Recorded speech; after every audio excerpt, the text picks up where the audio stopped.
स्त्रीने केस कशामुळे काढायचे?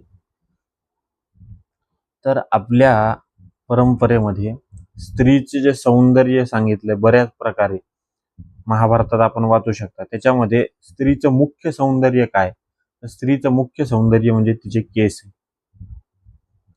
म्हणून एखादी स्त्री जेव्हा मोकळे केस सोडून येते किंवा फिरते तर तिच्याविषयीच्या लोकांच्या मनात उठणाऱ्या भावना आणि एखादी बांधलेले केस आंबाडा विंबाडा घातलेली स्त्री तिच्याविषयीच्या समाजातल्या भावना ह्या दोन विरुद्ध भावना आहेत.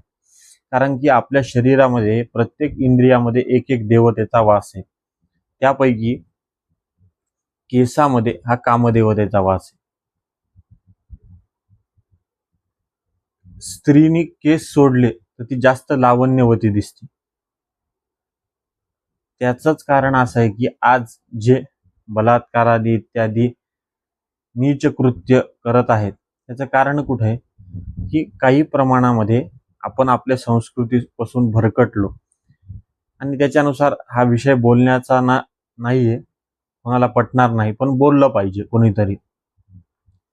तर त्याच्यामुळं हे मोकळे केस सोडून चालल्यामुळं काय होईल की एखादी स्त्री असन ती मोकळे केस सोडून चालत असन तिच्यावरच होईल असं नाही, पण कुठंतरी परपुरुषाच्या मनामध्ये त्या भावना जागृत होत्या.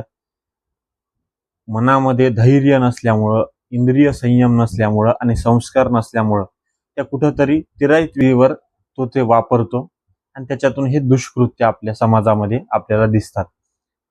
तर ह्याच्यासाठी पती गेल्यानंतर कोणत्या परपुरुषांनी माझ्याकडं त्या नजरेने पाहूच नये म्हणून आपल्याकडं गंगा करायची प्रथा पडली किंवा केस काढायची प्रथा पडली.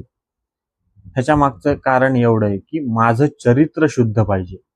कारण की स्त्रीचा खरा दागिना काय तर खरा दागिना म्हणजे तिचं चारित्र्य. चारित्र्यानेच ती उठून दिसते. ह्याच्यामध्ये काही कमी जास्तपणा नाहीये. हे बघा, स्त्री जर का चरित्रवान राहिली तरच तिच्या पोटी योग्य संत महात्मे क्रांतिकारक जन्माला येऊ शकते. कारण की आपली सगळी संस्कृती जी उभी आहे तिचा मूळ पाया जर का ह्या संस्कृतीला टिकवून, कारण की भगवंत सुद्धा काय, भगवंताला सुद्धा अवतार घ्यावा लागतो आणि अवतार घेण्यासाठी योग्य गर्भ पाहिजे आणि गर्भ फक्त स्त्री धारण करू शकते.